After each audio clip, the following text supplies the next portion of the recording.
მოგესალმებით, მადლობა მოწვევისთვის და მე ყველა ეთერს ვიწყებ ხოლმე სინდისის პატიმრებისთვის სოლიდარობის გამოცხადებით, უსურვებ მათ თავისუფლებას. ეს ადამიანები არიან პირველ რიგში უდანაშაულონი. ისინი არიან ივანიშვილის ტყვეობაში იმისთვის, რომ გამოხატეს თავიანთი სწორი სამოქალაქო პოზიცია, პროტესტი, სამშობლოს სიყვარულისთვის, იმისთვის, რომ იბრძოდნენ ქვეყნის მომავლისთვის. ისჯებიან ისინი და თითოეული ჩვენგანი, ვინც აქტიურად ვართ და ვიყავით ჩაბმული წინააღმდეგობის მოძრაობაში, შეიძლებოდა ყოფილიყავით მათ ადგილას. ასე რომ საკითხი ასეთ პრიზმაში უნდა დავინახოთ. ამ ადამიანებს არც ერთი დღე არ უნდა მოეხადათ პატიმრობაში. უკანონო იყო მათი განაჩენები და შესაბამისად ისინი თავიდანვე არც უნდა დაეკავებინათ და შემდეგ სასამართლოს, რომელიც არის ნოტარიუსი ქართული ოცნების, არ უნდა გაემწესებინა ისინი საპყრობილეში. გასაგებია, მაგრამ თუ კი მათ პატიმრობაში ყოფნის ვადა მნიშვნელოვნად შეუმცირდება და ისინი ორშაბათს დატოვებენ, ასე ვთქვათ, ციხის საკანებს, ეს ამან შეიძლება თუ არა რაღაცნაირად გააჩინოს სივრცე პოლიტიკური კრიზისის დასასრულებლად. ჩვენ უკვე წელიწადზე მეტია გვაქვს ორი მთავარი მოთხოვნა, ხო? სინდისის პატიმრების გათავისუფლება და ახალი საპარლამენტო არჩევნები. რა თქმა უნდა, აქ ერთ რაღაცას უნდა გაესვას ხაზი. ეს ადამიანები ვინც არიან, ხო, ათობით ადამიანი, ვინც დღეს სასჯელს იხდის სრულიად უკანონოდ. მათ არც ერთს არ დაუხრია თავი, არც ერთი არ შეგუებია ამ სისტემას და მათ გააგრძელეს ბრძოლა საკნიდანაც, ხო, იმიტომ რომ ისინი მიუხედავად იმისა, რომ არიან თავისუფლება შეზღუდულნი, ისე ვიბრძვიან ამისათვის, გვაძლევენ ჩვენ ყველას მაგალითს და განსხვავებით ქართული ოცნებისაგან და მათი წევრებისგან, რომელთაც ვერ წარმოუდგენიათ, როგორ შეიძლება ადამიანი თავისუფალი იყოს ციხეში, ეს ადამიანები ბევრად უფრო თავისუფლები არიან, ვიდრე ამ რეჟიმის მსახურები. მეორე საკითხია, რომ ამ ადამიანების ფიზიკური თავისუფლება ჩვენთვის ყველასთვის არის მნიშვნელოვანი. როგორი ფორმით მოხდება, ეს იქნება შეწყალება თუ რა, ახლა ჩვენი საერთო ბრძოლის, ჩვენი საერთო ამოცანის და ჩვენი საერთო მიზნის მიღწევის გზაზე მნიშვნელოვანია, რომ ეს ადამიანები იყვნენ გარეთ. შეწყალებული სტატუსი კიდევ სხვა რამ არის, მათ შესაწყალებელი არაფერი არ სჭირდათ, მაგრამ თუ დღეს ისინი იქნებიან თავისუფლები, მიუხედავად იმისა, რომ არავის არც მიუმართავს ყაველაშვილისთვის, არც სურვილი გამოუთქვამთ და პირიქით აქტიურად ამბობდნენ, რომ არა, არანაირი შეწყალება, თქვენ იცით, რომ ეს ცალმხრივი აქტია, ეს არ არის პატიმრის ნებაზე დამოკიდებული. მე ვფიქრობ, რომ ყველანი გარეთ სჭირდება საზოგადოებას, სჭირდება ჩვენს ბრძოლას, იმისთვის, რომ მივაღწიოთ ნორმალურ ქვეყანას.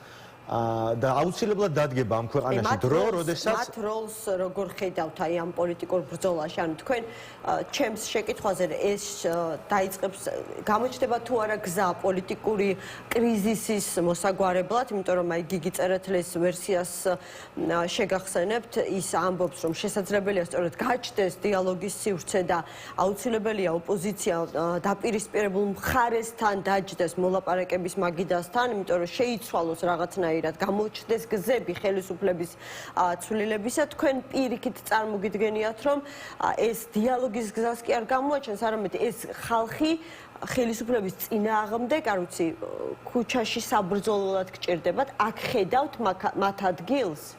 საინტერესო არის ახლა საითაც მიდის ჩვენი დისკუსია, პოლიტიკური კრიზისი რატომ არის, ხო, ანუ რა კომპონენტებისგან შედგება. ერთ-ერთი უმთავრესი არის სწორედ სინდისის პატიმრების არსებობა.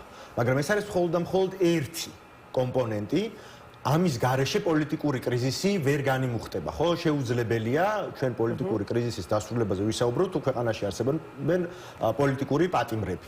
თუმცა პოლიტიკური კრიზისი არის იმიტომ, რომ მიტაცებული არის ხელისუფლება, იმიტომ რომ ქვეყანაში არის რეპრესიული პოლიტიკა, იმიტომ რომ თქვენ თავისუფალ მედიას გზუზღუდავენ, პარტიების აკრძალვა სურთ, არის ანტიდემოკრატიული დრაკონული კანონმდებლობა.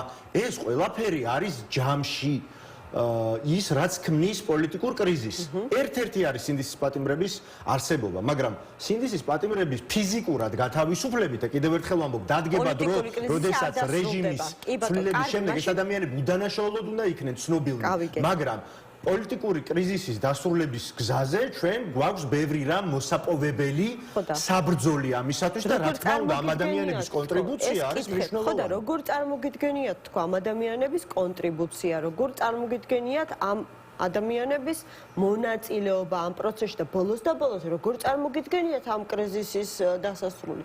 თქვენ ლელოს როგორ წარმოგიდგენიათ? მე ვთქვი რა ქმნის პოლიტიკურ კრიზისს. ეს განაპირობებს გზასაც. მოცემულობა გვაქვს, მოცემულობა გვაქვს, რომელიც არ ვიცი, შეფასებულია ქვეყნის შიგნითაც, ქვეყნის გარეთაც. ამას თვალხილულად ხედავთ ყველა. იმასაც ვამბობთ, რომ სწორედ ამან წარმოშვა ქვეყანაში პოლიტიკური კრიზისი და გახლეჩილობა, რომელიც ასევე ძალიან მძიმე ვითარებას ქმნის. ამიტომ თქვენ როგორც ერთ პოლიტიკურ ოპოზიციურ ძალას, რომელსაც აქვს განსხვავებული პოზიციები თქვენი კოლეგებისგან განსაკუთრებით ბოიკოტის მომხრეებს გულისხმობ. როგორ წარმოგიდგენიათ ამ ადამიანების კონტრიბუცია და ზოგადად კრიზისის დასრულების გზა როგორ წარმოგიდგენიათ?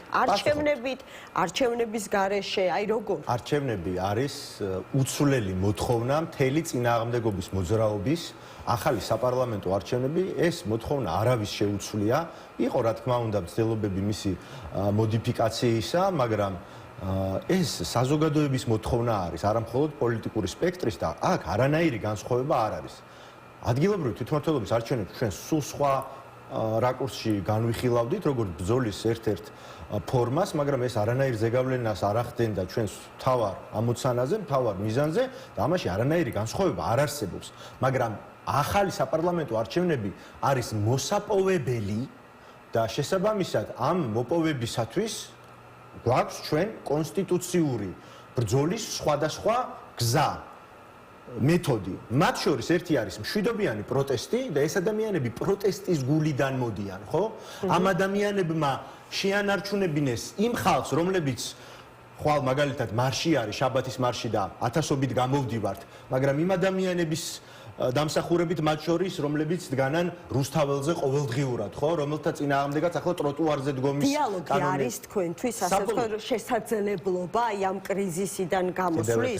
დიალოგს სჭირდება წინაპირობები. ჩვენ გვაქვს მოსაპოვებელი. ჩვენ რაღაც ბევრი რამ მოპოვებული გვაქვს, ხო? თუნდაც ის რომ ამ არა ავტორიტარულ რეჟიმს ამ სინდისის პატიმრებისა დიალოგის წინაპირობა თქვენთვის ვერ იქნება, იმიტომ რომ აი პოლიტიკოსის მოსაზრებას, რომელიც რამდენიმე დღის წინ გაისმა აქ ჩემთან სტუდიაში, ერთ დღეს ყველა მაინც უნდა დასხდეს მოლაპარაკების მაგიდასთან, არა მხოლოდ ოპოზიცია, არამედ დაპირისპირებული მხარეები შეთანხმდნენ, როგორ შეიძლება ხელისუფლება, აბა მაინც და მაინც ირანის სცენარით უნდა განვითარდეს მოვლენები, ანუ თქვენ იზიარებთ ამ მოსაზრებას და შესაძლებლობას თუ არ იზიარებთ? მოლაპარაკების ბაგიდაზე ხდებიან ხოლმე, რა თქმა უნდა, ტრებიც და ხშირ შემთხვევაში ეს ასე ხდება. ოღონდ ამას უნდა ჰქონდეს წინაპირობები. კიდევ ერთხელ ვამბობ, ის რომ ადამიანებს ახლა გადმოუშვებენ, თუ გამოუშვებენ, ხო? ეს არა, ერთი წუთით. წინაპირობა არის, შეიძლება იყოს ეს ერთ-ერთი და კიდევ ერთხელ ვამბობ, სინდისის პატიმრების არსებობა უკვე ყველაფერს ხაზს უსვამს. თუ ისინი არ იქნებიან, მაშინ ჩვენ უნდა ვისაუბროთ კიდევ სხვა რაღაცაზე, მათ შორის იმ ქვეყანაში, სადაც არის ანტიდემოკრატიული კანონმდებლობა, სადაც აუქმებენ არასამთავრობო სექტორს, სადაც გზღუდავენ თქვენ თავისუფალ მედიას, სადაც კრძალავენ პოლიტიკურ პარტიებს, სადაც ინდივიდუალურად დევნიან პოლიტიკურ ლიდერებს. ქვეყანა, რომლის ფაქტობრივი მმართველები ლანძღავენ ევროკავშირს, ამერიკის შეერთებულ შტატებს, ახალისებენ ანტიდასავლურ განწყობებს, რომელიც ყველანაირ ხიდებს წვავს დასავლეთთან და დადის არ ვიცი, აშხაბადში და ამბობს, რომ იქ წყდება საქართველოს ბედი, სადაც არის ვლადიმერ პუტინი ერთ სივრცეში, სადაც ისინი, რომლებიც ესწრებიან ფორუმებს თუ პანაშვიდებს თუ გასვენებებს, სადაც ისმის შეძახილების სიკვდილი ამერიკას. ეს ნამდვილად ვერ იქნება, ანუ ამ ყველაფრის მოგვარების გარეშე, თუ ჩვენ რეჟიმი არ ვაიძულეთ ერთი მხრივ შიდა დემოკრატიული პროცესით, პროტესტით, მეორე მხრივ ჩვენს დასავლელ პარტნიორებთან მუშაობით და ამის ძალიან კარგი გამოცდილება გვაქვს, რა თქმა უნდა, ჩვენ არანაირ მოლაპარაკების მაგიდაზე საუბარი არ და ვერ გვექნება. ეს არის მხოლოდ და მხოლოდ უკვე ბოლო ფაზა, როდესაც ჩვენ მიმახსენებთ მე ახალი საპარლამენტო არჩევნების დანიშვნის მიზანს. გარკვეული შეთანხმება ოპოზიციის შიგნით უნდა მოხდეს აი ამ სამოქალაქო სექტორთან, ანუ საზოგადოების სრული კონსოლიდაცია. ამისათვის რაღაცა საფუძველი უნდა ჩაყაროს, ოპოზიცია მაინც უნდა შეძლოს ერთმანეთთან დალაპარაკება. მე ვიცი რომ ირაკლი კუპრაძესა და ზურაბ ჯაფარიძის შორის გაიმართა შეხვედრა, შეგიძლიათ მითხრათ რაიმეზე შეთანხმდნენ ისინი, რომ გაგრძელდება ეს მოლაპარაკებები ლელოსა და კოალიციაცვლებებს შორის? ანუ ზურა გირჩი ჯაფარიძე, როდესაც გამოვიდა უკანონო პატიმრობიდან და დატოვა საპყრობილე, მეც შევხვდი ირაკლი კუპრაძეც. არა, მე არ გულისხმობ, შეხვდით სად ეხლა ციხესთან ისე გამოვიდა, ისე დატოვა, რომ არავინ არ იცოდა სახლთან არ მისუხართ. ზურა ჯაფარიძე არის პიროვნული ურთიერთობაც გვაქვს ჯერ ერთი მეგობრული და რა თქმა უნდა როგორც პოლიტიკურ ძალის წარმომადგენლებს მე ვგულისხმობ იმ შეხვედრას, რომელიც შედგა, დავაზუსტებ, მე კი მიყვებით, მაგრამ დავაზუსტებ მაყურებლისთვისაც, რომ იყოს უფრო თვალსაჩინო და შემდეგ თვითონ განსაზღვროს მიიღო თუ არა პასუხი ამ შეკითხვას, მე ვგულისხმობ შეხვედრას, რომელიც გაიმართა მას შემდეგ, რაც ზურა ჯაფარიძემ გააკეთა განცხადება, რომ აუცილებელია ჩამოყალიბდეს ერთიანი ფრონტი ოპოზიციაში. აი ამ შეხვედრაზე თუ გაირკვა რამე. პასუხობთ. ასეთი შეხვედრა ნამდვილად შედგა, მომავალშიც აუცილებლად შედგება, მით უმეტეს, როდესაც საუბარი არის ზურა ჯაფარიძეზე, ეს ზოგადი მისწრაფება კონსოლიდაციის არის, რა თქმა უნდა, მნიშვნელოვანი და ამას ჩვენ ძლიერი საქართველოს ლელო ყოველთვის ვამბობდით, გქონდა მცდელობები, გადადგმული გქონდა კონკრეტული ნაბიჯები, გახსოვთ ჯერ კიდევ 2024 წლის არჩევნების შემდეგ, ერთიანობაზე საუბარი, ქართული ქარტია იქნებოდა ეს, სალომე ზურაბიშვილის ფორმატის შემდგომი თვეების განმავლობაში, იქ ალტერნატიული რაღაც სახალხო პარლამენტის შეკრება და ასე შემდეგ. სხვადასხვა ნაბიჯი გვაქვს გადადგმული. ერთიანობასთან დაკავშირებით. ერთიანობა არის ძალიან ფართო ცნება. არ მინდა რომ საზოგადოებას გაუჩნდეს სრულ წარმოდგენა, თითქოს ერთიანობაში იგულისხმება რაღაც პარტიების შექმნა, მით უმეტეს შერწყმა, მით უმეტეს, როდესაც პარტიების აკრძალვას აპირებს ახლა ქართული ოცნება. საერთო სტრატეგიაზე, როგორ ვებრძოლოთ რეჟიმს, როგორ ვებრძოლოთ რუსეთს და მის წარმომადგენლობას საქართველოში, ამის გარშემო არჩევნებამდე, ანუ ამაზე იყო საუბარი? არჩევნები არ არის აქ თავარი ხაზი, აქ საუბარი არის რეჟიმის დამარცხება, რომელიც საბოლოოდ რა თქმა უნდა მოხდეს არჩევნების გზით, მაგრამ რეჟიმს როგორ დაუპირისპიროთ, როგორ გაიშალოს ფრონტი, როგორ მოხდეს საზოგადოების ერთად ერთ გუშტად შეკრა პოზიციები, ეს იყო ერთი შეხვედრა. მომავალში, ანუ აქ არ ყოფილა რაღაც კონკრეტულ უფლება მოვალეობებზე საუბარი, არც რაიმე კონკრეტული ფორმა ჰქონია ამას. მომავალ არ არის ესეთი რუტინა, არ არის ესეთი რუტინა, ჩვენ ყოველთვის ღიანი ვართ. ასეთი შეხვედრებისა და კონსოლიდაციისთვის ყველასთან. უფრო გაფართოებული იქნება თუ ისე მხოლოდ ირაკლი და ზურა შეხვდებიან ერთმანეთს. ვერ გეტყვით ახლა აქ არ აქვს მნიშვნელობა ირაკლი და ზურა იქნება თუ ვინმე სხვა. თუ კი იქნება რაიმე კონკრეტულზე საუბარი, კონკრეტულ სტრატეგიასა და კოორდინაციაზე, ჩვენ ყოველთვის მზანი და ღიანი ვართ, სრული პასუხისგებლობით ვაცხადებ ძლიერი საქართველოს ლელოს სახელით, მაგრამ სხვაზე უფრო კონკრეტულზე, უფრო სხვა ტიპის თანამშრომლობაზე, უფრო მეტ ჩარჩოზე, სადაც რაიმე იქნება დაკონკრეტებული საუბარი არ ყოფილა ჯერჯერობით და შესაბამისად საზოგადოებას ესეთი წარმოდგენა არ უნდა შეექმნას. და რატომ არ იყო ასეთ კონკრეტულზე საუბარი? რა უშლის ამას ხელს? იმიტომ რომ გავიხსენოთ, აი თქვენ როგორ ძალიან მძიმე ფერებში დახატეთ ის სურათი, რომელიც დღეს გვაქვს ჩვენს ქვეყანაში, ანუ ქვეყნის ყოფნა არ ყოფნის საკითხი დგას ამ კონკრეტულ და შეიძლება დღეები წყვეტდეს ჩვენი ქვეყნის ბედს. ნუ ყოველ შემთხვევაში ყოველი დღე კიდევ უფრო საზიანო იყოს ჩვენი ქვეყნის სამომავლო დემოკრატიული პერსპექტივით. და ამავე დროს მეუბნებით რომ შეხვედრა კი შედგა, მაგრამ თანაც უნდა გავითვალისწინოთ რომ თითქმის თვე ხდება რაც ზურა ჯაფარიძემ დატოვა საპატიმრო, ამ ერთი თვის განმავლობაში ფაქტობრივად ჯერ არაფერი არის გადაწყვეტილი, იქნება თუ არა ერთიანი ფრონტი და ოპოზიცია შეძლებს თუ არა ერთიან სტრატეგიაზე შეთანხმებას. ანუ ну თუ რაღაცა აცდენილია ერთმანეთისგან ერთის მხრივ შეფასებები ოპოზიციისა ქვეყანაში არსებულ ვითარებასთან დაკავშირებით და მეორეს მხრივ ის ნაბიჯები, რომელსაც ოპოზიცია ამ ვითარების გამოსასწორებლად დგამს. ალბათონო ემა, ასეთი რამ მით უმეტეს, როდესაც ოპოზიციური სპექტრიც, თვითონ საზოგადოებაც, პროტესტში მყოფი, წინააღმდეგობაში მყოფი საზოგადოებაც არის ძალიან ეკლექტური, ხო? არსებობს უამრავი საკითხი. აქ ასე ერთ და ორ შეხვედრაში რაიმე კონკრეტული ყალიბის მიცემა არ ხდება ხოლმე. კიდევ ერთხელ ვამბობ, ინიციატივა საიდანაც მოდიოდა, არ ყოფილა რაიმე უფრო კონკრეტულზე საუბარი. ჩვენ შემიძლია დაგიდასტუროთ, რომ გვაქვს მზაობა და ღიაობა კონსულტაციების გაგრძელებისათვის და ამას ვახორციელებთ სხვაგანაც. სწორედ აღნიშნეთ თქვენ ის ვითარება, რაც ახლა არის დღეს, არა მხოლოდ საქართველოში, არამედ რეგიონში, ხო? როგორც დაიწყო 2026 წელი ჯერ ვენესუელით, შემდეგ ის პროცესები, რაც არის ირანში, უშუალოდ ჩვენს რეგიონში, უკრაინაზე რომ არაფერი ვთქვათ, და ეს ნორმალური ქვეყანა რომ გქონდეს და ნორმალური ხელისუფლება რომ გვყავდეს, იქნებოდა უნიკალური შანსი, რომელიც საქართველოს უნდა გამოიყენოს, როგორც გამოიყენა ეს სომხეთმა, რომელიც გეოპოლიტიკურად ამდენი ხნის განმავლობაში იყო რუსულ საგარეო ორბიტაზე, კარგად ვიცით და ივანიშვილის ნათქვამსაც შევახსენებ საზოგადოებას, რომ სომხეთის საგარეო პოლიტიკა მისთვის რაღაცნაირი მოდელური გახდათ და აგერ მე ხელთ მიპყრია დოკუმენტი სომხეთსა და ამერიკის შეერთებულ შტატებს შორის ტრამპის მარშრუტი საერთაშორისო მშვიდობისა და კეთილდღეობისთვის აი ამ პროექტის განხორციელებაზე, სადაც პირდაპირ ამერიკის შეერთებული შტატები ამ ორმხრივ შეთანხმებაში დგება გარანტად სომხეთის სუვერენიტეტის, სუვერენული უფლებების განმტკიცებისა და უზრუნველყოფის, რაც მოუტანს ეს საუბარი არის ამ შემთხვევაში ნახიჩევანის ოლქსა და აზერბაიჯანის ძირითად ტერიტორიას შორის, რომელსაც მოიხსენება საზოგადოებას საერთო საზღვარი არ აქვს, აი იმ დერეფნის, რომელიც სომხეთის სუვერენულ ტერიტორიაზე გადის, გამოყენების თაობაზე, ხო? იქ იქნება საგზაო ინფრასტრუქტურა, სარკინიგზო ინფრასტრუქტურა და რულა და ასე შემდეგ, სადაც სომხეთი მიიღებს ძალიან ბევრ ეკონომიკურ სარგებელს, უსაფრთხოების სარგებელს და რა თქმა უნდა ეს იქნება სუვერენიტეტის განმტკიცება მათთვის. თქვენ ამბობთ, რომ რაც უფრო დიდხანს იქნება ქართული ოცნება ხელისუფლებაში, მით უფრო მეტად დაზიანდება ამით ქვეყნის ინტერესი. ყოველდღიურად ზიანდება ბუნებრივია.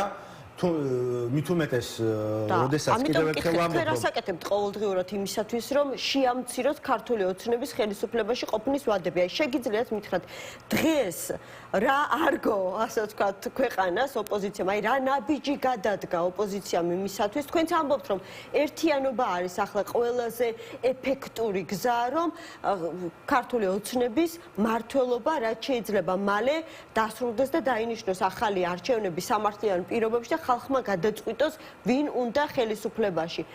თუ ყოველდღურად ზიანდება ქვეყნის ინტერესი, თქვენ რასაკეთებთ ყოველდღურად, რომ აი ეს დაზიანების ეფექტი რაღაცნაირად შეამციროთ ვადაში?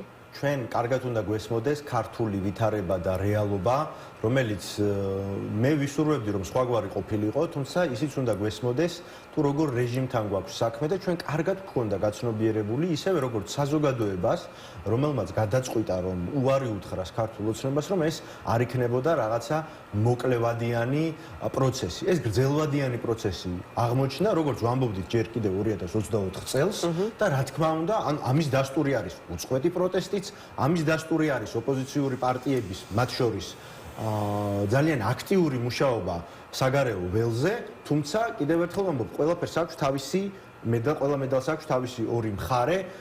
არსებული პოლიტიკური ვითარების, მათ შორის ოპოზიციურ ველზე გათვალისწინებით, იმის გათვალისწინებით, რომ არსებობს ამდენი განსხვავება და წინააღმდეგობა. ჩვენ ყველაფერს ვაკეთებთ, რომ გადაიდგას ნაბიჯები შემხვედრი მიმართულებით, როგორც მინიმუმ იმ საკითხებზე, სადაც არანაირი განმასხვავებელი და გამყოფი ხაზები არ არსებობს. ერთი მითხარით, გიორგი, შეგიძლიათ ერთი თქვენი გადადგმული ნაბიჯი. აი თქვენთვის მაგალითად, მოდი მე რაღაცნაირად დაგეხმარებით, ხო? უფრო მეტი კონკრეტიკა რომ შევძინოთ ჩვენ საუბარს. მე ვიცი, რომ თქვენთვის მაგალითად არის პრინციპულად მნიშვნელოვანი თანმიმდევრული პოზიცია კოლეგა ოპოზიციონერების მხრიდან. მაგალითად გრიგოლ გეგელია საუბრობდა იმაზე, რომ როდესაც აკრიტიკებდა ოპოზიციის ნაწილი ხაზარაძე ჯაფარიძეს იმის გამო, რომ მათ გირაო გადაიხადეს, ახლა თვითონ მიიღო ზურა ჯაფარიძემ ასეთი გადაწყვეტილება, რასაც ბუნებრივია ჯაფარიძეს გუნდის თანაგუნდელის მხრიდან ძალიან მძიმე რეაქცია მოყვა გეგელიას და ლელოს სხვა წარმომადგენლების ადგილზე, ასე თამამად არ ვისაუბრებდი, ხო მათ გირაო უნდა გადაიხადონ თუ არა და რას ნიშნავს თანამშრომლობა და არ თანამშრომლობა. ან თქვენთვის ეს არის პრინციპული საკითხი, რომ მაგალითად აი ასეთი არათანმიმდევრული პოზიციებით არ გამოირჩეოდნენ კოლეგა ოპოზიციონერები. მე აბსოლუტურად ვამართლებ და ვეთანხმები იმ პოზიციას, რომ ზურა ჯაფარიძემ, როგორც პოლიტიკურმა ლიდერმა, უნდა გადაიხადოს და მას უნდა გადაეხადა გირაო, იმიტომ რომ ზურა ჯაფარიძე ამ ბრძოლაში საჭირო არის. ამ შემთხვევაში გარეთ მისი თავისუფლება არის მნიშვნელოვანი, ისევე როგორც ყველა პოლიტიკოსისა. მაშინ გამოდის, რომ გეგელიას პოზიციას ეწინააღმდეგებით. არა, არანაირად არ ვეწინააღმდეგები, გრიგოლ გეგელიას არ ვთქვამს, რომ ზურა ჯაფარიძეს ან სხვას არ უნდა გადაეხადა გირაო. ჩვენ ვაფასებთ, რა თქმა უნდა, ინდივიდუალური არის ყველა პოლიტიკოსის გზა და სიტყვას ხომ უნდა კონდეს ფასიო ამბობს. შეიძლება გირაო ერთ დღეს იყოს სისტემასთან გარიგება და რამდენიმე თვის შემდეგ საბრძოლო წინაპირობა. უშუალოდ ზურა ჯაფარიძეს ანუ როგორ შეიძლება ორივეს დაეთანხმოთ, ანუ ამ შემთხვევაში ან ერთს უნდა დაეთანხმოთ, ან მეორეს უნდა დაეთანხმოთ. მაშინ გამოდის, რომ ზურა ჯაფარიძეს სიტყვას ფასი არ ქონია, იმიტომ რომ ერთ შემთხვევაში ერთი პოზიცია ქონდა, მეორე შემთხვევაში ზურა ჯაფარიძეს სხვათა შორის ამ საკითხთან დაკავშირებით, რაც შეეხებოდა ხაზარაძე ჯაფარიძის მიერ გირაოს გადახდას, ჰქონდა ძალიან მკაფიო პოზიცია, მე კარგად მახსოვს გასული წლის გაზაფხულზე, სადაც ამბობდა, რომ არ შეიძლება ამის გამო ვინმეს დამუნათება, ყველას ჰქონდა მაშინ კონკრეტული გზა. ხაზარაძე და ჯაფარიძე გირაოს გადახდის მიუხედავად, ხო, გაცნობიერებულად წავიდნენ იმ რისკზე, რომ ისინი იქნებოდნენ დაპატიმრებულები, არ გამოცხადდნენ რა წულუკიანის ეგრეთ წოდებულ კომისიაზე. ეს იყო პოლიტიკური აქტი. სისტემასთან გარიგება. ეს თქვენთვის არის პოლიტიკური. ეს იყო პოლიტიკური აქტი. თუმცა ჩვენ ვფიქრობთ, რომ ახლა მით უმეტეს ოპოზიციონერებისგან რომ ეს იყო სისტემასთან გარიგება? არ მოგისმენთ კოლეგა ოპოზიციონერებისგან ციხიდან არ უნდა გამოსულიყო, როდესაც ყაველაშვილმა შეიწყალა. მე ბევრი რამ ციხიდან როგორ შეიძლება ვინმე არ გამოვიდეს. როდესაც შეგიწყალებ ვინ არ მოგისმენიათ? მომისმენია ბევრი რამ და შეგახსენებთ ქალბატონო ემა 4 ოქტომბრამდე რამხელა ნიაღვარი მოდიოდა ლელოს წინააღმდეგ და ჩვენი პოზიცია ერთ წინადადებაში იყო შემდეგი. გავასწოროთ ფოკუსი ქართულ ოცნებაზე ჩვენს რეალურ მტერზე და ლელო არასდროს იქნება ოპოზიციის ოპოზიცია. მე მგონი ამით ყველაფერი ნათქვამია. შესაბამისად, მით უმეტეს ახლა წარსულის ქექვა არავის არგებს, ჩვენ უნდა გავაცნობიეროთ, სად ვცხოვრობთ ახლა, მოცემულ მომენტში და რა საფრთხეებისა და გამოწვევების წინაშე ვართ სამომავლოდ და ძალიან ბევრი გაცილებით მეტი რამ არის ქალბატონო ემა ის, რაც თელს ოპოზიციურ სპექტრს და საზოგადოებას აერთიანებს, ის რაც ვყოფს, ის იმაზე საუბარი ჩემი აზრით ახლა არის დამაზიანებელი და კონტრპროდუქტიული. კიდევ ერთხელ ვამბობ, ეს არის მნიშვნელოვანი ჯერ ცხოვრება მინდის ამ ქვეყანაში, ხო? ხედავთ რეჟიმი რა ლელოს უფრო მეტად მზაობა აქვს აი ამ ერთიანი ფრონტის ჩამოყალიბებასთან დაკავშირებით. ემა ლელოს მზაობა ჰქონდა ჯერ კიდევ მაშინ, როდესაც არჩევნებში არჩევნებში შესვლის წინ მე შეგახსენებთ ქალბატონო ემა, რომ ვამბობთ რომ ერთიანი ძალებით შევიდეთქო. ერთიანობის იდეის მომხრე ლელო ყოველთვის იყო და ყოველთვის შემდეგ ბევრი რამ შეიცვალა. არჩევნების შემდგომაც მათ შორის თქვენ საარჩევნო შედეგებს ადგილობრივ არჩევნებში ბოიკოტში მყოფ ოპოზიციას. არ არის, ეს არ შეესაბამება სიმართლეს, არ შეესაბამება სიმართლეს. ბოიკოტმა დააზიანა არჩევნები? ბოიკოტმა რომ დააზიანა, დიახ, მაგრამ ჩვენ არ ვადანაშაულებთ იმ ადამიანებს, ვინც ბოიკოტი ასე გულწრფელად ძალიან ბევრმა ადამიანმა, ჩვენი საზოგადოების წევრებმა, ჩვენმა თანამებრძოლებმა ეს დაიჯერეს ბუნებრივია და არც ერთხელ ჩვენ ეს ადამიანები არ დაგვიდანაშაულებია. ბოიკოტი თავისთავად ხომ არ შექმნილა, გიორგი? არა, ბოიკოტი შექმნეს ოპოზიციურმა პარტიებმა. ისინი ყოველ დღე მოუწოდებდნენ ამ მომრჩეველს, რომ არ მისულიყვნენ საარჩევნო უბნებზე. შესაბამისად, არ მიეღოთ მონაწილეობა ხელისუფლებისა კიდევ ერთხელ ჩვენ მიჯნავთ ხალხისთვის ჩვენ არ დაგვიკისრებია არანაირი პასუხისმგებლობა, მაგრამ ნახეთ ახლა რას ვაკეთებთ ქალბატონო ემა. ვსაუბრობთ 4 ოქტომბრის არჩევნებზე, რომელიც ჩავლილია, გადაშლილი ფურცელია. წინა საპარლამენტო არჩევნებზე. კიდევ ერთხელ ვამბობ წინა საპარლამენტო არჩევნებზე არ ვსაუბრობთ, ვახსენეთ, რომ იქიდან დაიწყო წინააღმდეგობა. ჩვენ ხო გვაინტერესებთ საზოგადოებისთვის ახლა მნიშვნელოვანია, რა იქნება ხვალ, ხო, რა იქნება გეგმა. კიდევ ერთხელ ვამბობ, ჩვენ არ მინდა რომ რაღაც ძველი წარსულის გამო რაღაც დაზიანდეს მომავლისთვის, ხო? კი ბატონო, კარგია, პირიქით, მისასალმებელია. ხვალ ეს ფიგურალურად შეიძლება იყოს ვადამდელი საპარლამენტო არჩევნები. ლელო ამბობს, რომ ყველა შემთხვევაში, აი, არსებული ადმინისტრაციის, არსებული კანონმდებლობის პირობებში თუ მით უკეთესი გაჯანსაღებულ ვითარებაში ის მიიღებს ამ არჩევნებში მონაწილეობას და გამოიყენებს კიდევ ერთ არჩევნებს როგორც პოლიტიკურ ინსტრუმენტს, ისე როგორც მოიქცა ადგილობრივი არჩევნების შემთხვევაში. ბოიკოტის მომხრეები ისევ ბოიკოტის ერთგულები რჩებიან, მანამ სანამ ქართული ოცნება არ შეიცვლება და აბსოლუტურად ახალი საარჩევნო ადმინისტრაცია და საარჩევნო კანონმდებლობა არ ჩამოყალიბდება. აი ამ აზრთა სხვადასხვაობის მიუხედავად მზად ხართ მათთან ერთად შეხვიდეთ ერთიან ბრძოლაში? ერთიანი ბრძოლა რას ნიშნავს მაშინ, რას გულისხმობთ თქვენ? აი რაზეც ამდენი ვილაპარაკეთ, რაზეც ვილაპარაკეთ, არაერთიანი პარტია, არაერთიანი ნომერი, მაგრამ ერთიანი ხედვა, ერთიანი სტრატეგია ქართული ოცნების რეჟიმის დასამთავრებლად. არჩევნების გზით, ხო? კი ბატონო. მაგას ვამბობ, ანუ არჩევნების გზით თუ ამარცხებთ ქართულ ოცნებას, მაგრამ არჩევნებამდე არის გზა გასავლელი, ეს იმას ნიშნავს, რომ ოპოზიციური სპექტრი არჩევნებში იღებს მონაწილეობას. ჩვენ რომ ნებისმიერ კონსტიტუციურ მექანიზმს გამოსაყენებლად მივიჩნევთ, ეს არ ახალია, თუმცა ეს არ ნიშნავს იმას, რომ ჩვენ არ ვითხოვთ იმას, რასაც მანამდე ვითხოვდით. ახალ საპარლამენტო არჩევნებს და იმ ცვლილებას. ქართული ოცნება თავისი თუ გონია ვინმეს რომ შეიცვლება, ეს მე მგონი ძალიან მიამიტური წარმოდგენაა. ხო, ჩვენ უნდა ვაიძულოთ, ხო, წნეხი უნდა გავზარდოთ როგორც ქვეყნის შიგნით, ასევე ქვეყნის გარეთ ჩვენი პარტნიორების მეშვეობით და მათთან მუშაობის გზით. და რაც შეეხება არჩევნებს, კიდევ ერთხელ ვამბობ, კარს არის მომდგარი პარტიების აკრძალვის პროცესი, რომელიც დაწყებული არის მიუხედავად იმისა, რომ საკონსტიტუციო სასამართლო ჯერჯერობით ძდუმს, ის 9 თვიანი ვადა არის ჩართული. ასე რომ ჩვენ უნდა ფოკუსირდეთ იმაზე, რა გზა გვაქვს უახლოეს პერიოდში გასავლელი, როგორ შეიძლება შეიცვალოს და ძალიან მალე შეიძლება ქართული ოცნების საზიანოდ შეიცვალოს ეს ვითარება, იმიტომ რომ იქ არის ქიმიური მოწამვლის საქმე, ხო, კამიტის საქმე, რომელიც ასეთ დამოკლეს მახვილივით აქვს დაკიდებული ქართულ ოცნებას, ეს ფასების საქმე, რომელიც ერთი მხრივ წამოწიეს, მაგრამ თავადვე აჩვენებენ, ხო, რომ 2012 წლის შემდეგ არის ყველაფერი დრამატულად შეცვლილი და გაძვირებული და ყველაფერს რომ თავი დავანებოთ, აი ელემენტარულად სახელმწიფო სერვისების მომსახურება, რომელიც ნედლეული არ არის, ლოგისტიკა არ სჭირდება, ორმაგი და სამმაგი ტარიფები არსებობს, ხო? ყველაფერში დამნაშავე არის ქართული ოცნება, იმიტომ რომ ისინი არიან მართვის ազდავებთან. საგარეო ურთიერთობები, როდესაც აი კატასტროფულ ნიშნულზე დავიდა ამ ქვეყნის, ხო?